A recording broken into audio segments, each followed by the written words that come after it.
Bismillahirrahmanirrahim. Assalamualaikum warahmatullahi wabarakatuh. Kembali lagi bersama saya Imrudi Hayatami. Hari ini kita akan melanjutkan materi mengenai limit fungsi trigonometri, lebih tepatnya tentang nilai limit fungsi trigonometri. Pastikan teman-teman sudah paham bagian ini, termasuk teman-teman sudah hafal rumus-rumus ini, atau minimal punya catatannya. Baik, langsung kita mulai aja. Di video ini kita akan bahas contoh soal nomor 7. Limit X mendekati V per 4, 2 dikurang kosekan kuadrat X per 1 dikurang cot X. Untuk jawab soal ini, teman-teman ingat kembali rumus identitas trigonometri. 1 ditambah kotangan kuadrat theta sama dengan kosekan kuadrat theta. Ini berlaku sebaliknya ya. Termasuk ini kalau satunya dipindah, nih karena nanti di nomor 2, ini satunya kita pindah ke sebelah kanan, sehingga jadi kotangan kuadrat theta sama dengan kosekan kuadrat theta dikurang 1. Ingat-ingat nih. Baik, kita bahas ini lagi. Kosekan kuadrat X-nya kita ubah menjadi 1 ditambah kotangan kuadrat X. Gitu ya. Sehingga soal menjadi seperti ini. 2 dikurang 1 ditambah cot kuadrat X per 1 dikurang cot X. Gitu ya. Kemudian 2 dikurang 1 itu berarti 1 kan. Negatif kali ini. Kotangan kuadrat X berarti negatif cot kuadrat X. Sehingga jadi seperti ini. Nah, kemudian teman-teman ingat kembali bentuk aljabar A kuadrat dikurang B kuadrat sama dengan A ditambah B dikali A dikurangi B. Nah, ini angka 1 ini bisa kita tulis sebagai 1 kuadrat kan? 1 kuadrat dikurang cot kuadrat X. Sehingga jadi bentuknya seperti ini. Nah, kita ubah berarti menjadi 1 ditambah cot X dikali 1 dikurang cot X. Gitu ya. Nah, kemudian ini ada yang sama, kita bagi. Ya kan? Nah, ini kita bagi. Sehingga setelah dibagi menjadi limit X mendekati V per 4, 1 ditambah cot X. Sekarang tinggal substitusikan, sehingga menjadi 1 ditambah cot V per 4. Nah, untuk tahu nilai cot V per 4, kalau teman-teman hafal sudut istimewa dari kotangan, bagus. Kalaupun tidak hafal, teman-teman bisa menggunakan rumus ini. Kotangan theta sama dengan 1 per tan theta. Artinya teman-teman harus tahu tan V per 4. Nilainya berapa? Tan V per 4 itu kan 1 ya. Jadi 1 dibagi 1. Sehingga ini 1. Saya nggak hafal tan. Hafalnya sin sama cos. Oke, nggak masalah. Kalau hafalnya sin dan cos berarti teman-teman gunakan yang ini. Kotangan theta sama dengan cos theta per sin theta. Nah, cos V per 4 itu kan setengah akar 2 ya. Sin V per 4 juga setengah akar 2. Setengah akar 2 dibagi setengah akar 2, 1 sama aja. Sehingga 1 ditambah 1 sama dengan 2. Gitu. Baik, kita lanjut dengan cara aturan L'Hopital ya. Kita gunakan aturan L'Hopital. Berarti teman-teman harus bisa menurunkan fungsi ini.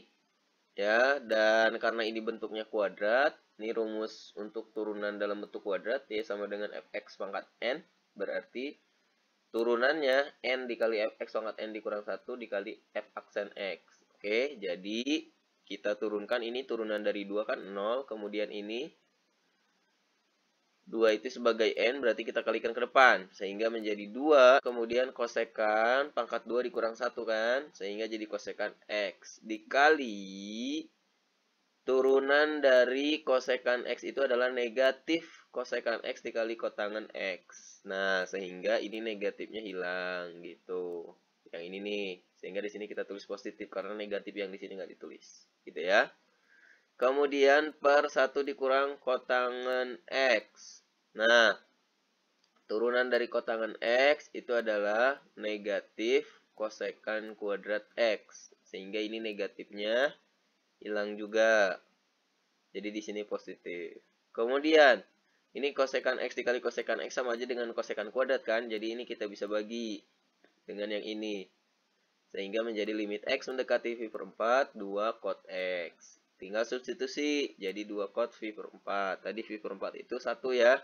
Jadi 2 dikali 1 sama dengan 2. Sama. Itu ya.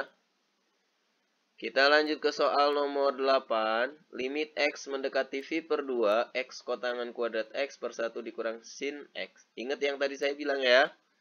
Kot kuadrat X sama dengan kosekan kuadrat X dikurang 1. Berarti ini, bentuk yang ini kita ubah menjadi bentuk ini. Sehingga X dikali kosekan kuadrat X dikurang 1 per 1 dikurang sin X. Kemudian teman-teman ingat,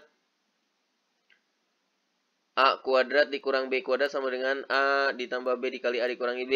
Nah, ini kosekan kuadrat, ini satunya bisa kita tulis dalam bentuk 1 kuadrat, gitu kan? Sehingga ini bentuknya seperti ini. Kita ubah menjadi X dikali kosekan X ditambah 1 dikali kosekan X dikurang 1. Nah, kemudian ini kan di bawahnya dalam bentuk sin. Kosekan itu 1 per sin. Ingat, kosekan theta itu 1 per sin theta. Sehingga ini kosekannya kita ubah lagi menjadi 1 per sin. Sehingga menjadi seperti ini. X dikali 1 per sin X. Nah, 1 ini bisa kita ubah menjadi sin X per sin X kan? Sesuai penyebutnya. Karena ini dalam pecahan. Kemudian ini juga 1 per sin X. Satunya kita ubah menjadi sin X per sin X. Dibagi 1 dikurang sin X. Kemudian ini penyebutnya udah sama, yang ini juga udah sama, maka bisa kita tulis 1 ditambah sin X per sin X, gitu ya. Kemudian yang ini 1 dikurang sin X per sin X.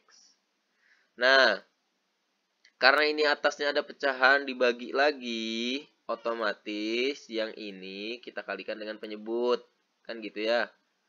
Kalau dikalikan dengan penyebut, kan ini bisa langsung dicoret sebetulnya, ya kan? Bisa dibagi jadi 1 per sin X, sehingga bentuknya kita ubah menjadi X dikali 1 ditambah sin X per sin X, sama ya yang ini. Kemudian yang ini, karena udah kita bagi berarti jadi 1 per sin X. Nah, selanjutnya tinggal substitusi aja. Berarti ini nilai X-nya kan V per 2 ya. 1 ditambah sin V per 2 per sin V per 2 dikali 1 per sin V per 2. Oke, berarti V per 2, 1 ditambah sin V per 2 itu kan 1 per 1 dikali 1 per 1. 1 tambah 1 kan 2 ya. Nah, bisa dibagi dengan ini. Sehingga V dikali 1 dikali 1. Maka hasilnya V. Gitu. Baik, kita gunakan aturan L'Hopital. Nah, dengan aturan L'Hopital sama kayak tadi, kita berarti harus bisa menurunkan ini karena bentuknya kuadrat ya. Kemudian ini X dikali, ya kan? Jadi, kita gunakan juga rumus perkalian ini. Nah, karena ini ada dua fungsi, kita gunakan yang ini. Cara menurunkannya, sehingga ini F aksen X berarti turunan dari X ya. Turunan dari X itu 1 dikali kot kuadrat X, dikali GX kan. Kemudian ditambah X dikali, sekarang kita turunkan yang ini. Berarti pakai rumus ini, yang pangkat. Kita kalikan ke depan berarti 2 dikali kot X. Ini dari 2 dikurang 1. Kemudian ini turunan dari kotangan X. Gitu. Kemudian 1 dikurang sin X. Turunan dari sin X kan cos. Berarti di sini kita kasih negatif cos X. Gitu. Kemudian ini kita rapikan dulu penulisannya menjadi kot kuadrat X. Ini kan kali 1 ya. Kemudian ini negatifnya kita kalikan dengan positif. Jadi negatif 2X kot X dikali kosekan kuadrat X per negatif cos X. Nah, kalau teman-teman substitusikan nilainya, ini hasilnya masih 0 per 0. Ingat gak? Kalau sudah kita turunkan, hasilnya masih 0 per 0, diapain lagi? Kita turunkan lagi. Kan gitu. Berarti kita hitung turunan dari ini. Coba, kot kuadrat X kita turunkan menjadi 2 dikali kot X dikali negatif kosekan kuadrat X. Ini rumusnya ya. Kemudian yang ini. Nah, ini kita anggap sebagai Fx. Ini sebagai Gx. Berarti turunan dari Fx. Yang ini dulu, 2x dikali kot X. Ini ada dua fungsi ya. Berarti 2, turunan dari 2x itu berarti 2 dikali kot X. Ditambah 2x dikali turunan dari kot X. Yaitu negatif kosekan kuadrat X. Itu. Dikali GX. Nah, GX-nya kan ini kosekan kuadrat. Berarti dikali kosekan kuadrat X. Nah, pelan-pelan ya teman-teman nih. Perhatikan sedikit-sedikit. Kemudian ditambah. Berarti yang fx-nya kita tulis 2x cot x gitu ya. Turunan dari kosekan kuadrat x. Turun dari kosekan kuadrat x ini kan bentuk kuadrat. Berarti 2 kita kalikan ke depan. Jadi 2. Yang ini ya. 2 dikali. Ini 2 dikurang 1 berarti jadi kosekan x dikali turunan dari kosekan. Yaitu negatif kosekan x dikali cot x. Jelas ya?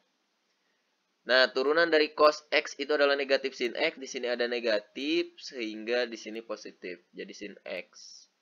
Baik, setelah itu tinggal substitusikan ya, teman-teman. Karena ini panjang, jadi kita langsung hitung aja. Cot x berarti cot v per 2. Cot v per 2 itu nilainya 0. Jadi, kalau kita hitung nih, yang ini hasilnya 0. Yang ini nih. Kita hitung hasilnya ini 0. Karena ada kot tangan X-nya. Kot dari V per 2 kan 0.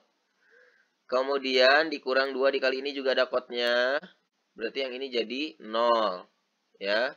Ditambah 2X. Berarti tambah 2 kali V per 2. Kosekan kuadrat X. Dimana kosekan V per 2 itu 1. Jadi 1 kuadrat berarti negatif 1 kan. Dikali kosekan kuadrat X berarti 1 juga. Ditambah 2x dikali cot x. Ini kan dikali semua nih. Ya. Ini dikali semua. Sehingga ini jadi 0. Karena ada 0-nya gitu kan. Per sin x. Sin pi per 2 yaitu 1. Nah, kalau kita hitung. Berarti ini 2. Kita bagi 2. Oh, berarti hasilnya juga ini V. Kenapa? Karena ini negatif. Kita kalikan dengan negatif ini jadi positif. Gitu ya. Sehingga nilainya V. Gitu. Baik, kita lanjut ke soal nomor 9.